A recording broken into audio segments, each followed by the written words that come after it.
আজকে আমি আপনাদেরকে মেজাজ ও রাগ নিয়ন্ত্রণ সম্পর্কে বলতে চাই, কিন্তু আমি নিজের কোনো মন গড়া বক্তব্য দিতে চাই না, বরং আল্লাহ কিভাবে এই বিষয়টি তুলে ধরেছেন এবং ব্যাপারগুলোকে সংশ্লিষ্ট করেছেন সেটাই উপস্থাপন করব, যেন আপনারা একেবারেই ভিন্ন এবং নৈর্বৃত্তিক আঙ্গিকে ব্যাপারটা চিন্তা করতে পারেন। প্রথমত আল্লাহ বলছেন, ফামা উতি তুমিন শাইইন ফামাতাউল হায়াতিদ দুনিয়া।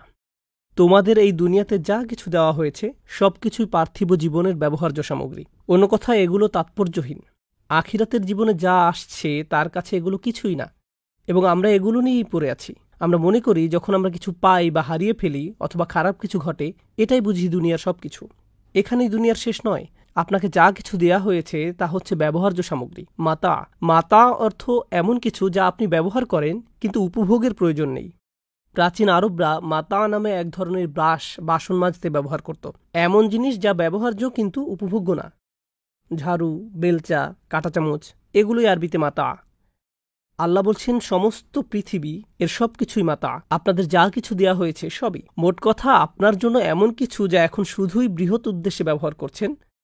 উপভোগ করার বস্তু হচ্ছে আখিরাতের জীবনে। আল্লাহ বলেন, ওয়ামা ইনদাল্লাহি খৈরুন। আল্লাহর কাছে যা আছে তা আরও উত্তম। আপনারা হয়তো অবাক হচ্ছেন, আমি এখন রাগ নিয়ে কিছুই বলছি না কেন, এগুলো কেন বলছি। আসলে এগুলো সবই আল্লাহর ভাষ্য অনুযায়ী সম্পর্কিত।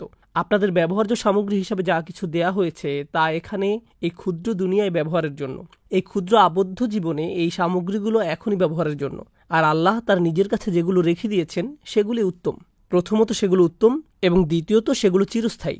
সুতরাং পৃথিবীতে আপনি যা পেয়েছেন, আল্লাহর নিকট তার চেয়ে উত্তম সামগ্রী রয়েছে। আপনার যদি একটি বাড়ি থাকে, আল্লাহর কাছে উত্তম বাড়ি আছে। আপনার এখানে পোশাক আছে, আল্লাহর কাছে এর চেয়ে উৎকৃষ্ট পোশাক আছে। আপনার বাহন আছে, আল্লাহর কাছে আপনার জন্য আরও চমৎকার বাহন আছে।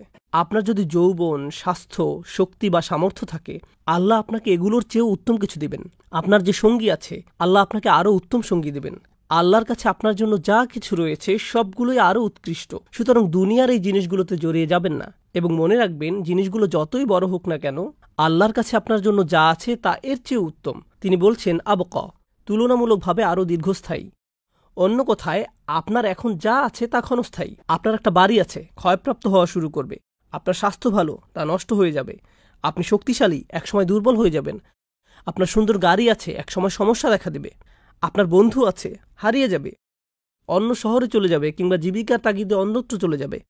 এই জীবনে আপনার যাই হোক না কেন, কোনোটাই চিরস্থায়ী নয়। এই কারণে আল্লাহ বলেন, তুমি কি এমন কিছুর জন্য চেষ্টা করবে না যা উত্তম এবং চিরস্থায়ী? কিন্তু এটা কাদের জন্য? যারা আসলেই মুমিন।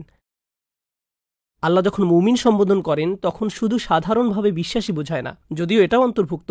এটা ওই আয়াতের জন্যই, যারা আসলেই বিশ্বাস করে যে দুনিয়ার এই সামগ্রীগুলো পরবর্তী জীবনের কাছে কিছুই না। এটা তাদের জন্যই। তারা প্রচণ্ডভাবে বিশ্বাস করে, তারা প্রচণ্ডভাবে তাদের প্রভুর উপর বিশ্বাস রাখে। এর মানে হলো, এটা প্রকৃত অর্থেই বিশ্বাস করতে হলে আপনাকে আল্লাহর উপর অগাধ বিশ্বাস স্থাপন করতে হবে যে তিনি পরবর্তী জীবনে আপনাকে এমন কিছু দেওয়ার প্রতিশ্রুতি দিয়েছেন যা আপনি কখনোই দেখেননি, এমনকি গন্ধও নেননি, শুধু শুনেছেন। তার কথার উপর বিশ্বাস করাই যথেষ্ট। শুধুই বিশ্বাসের প্রয়োজন। তিনি বলছেন তাদের জন্য যা তারা পরবর্তী জীবনে পাবে তা উত্তম এবং চিরস্থায়ী, কিন্তু এর বিশ্বাস ও আল্লাহর উপর ভরসা থাকা লাগবে।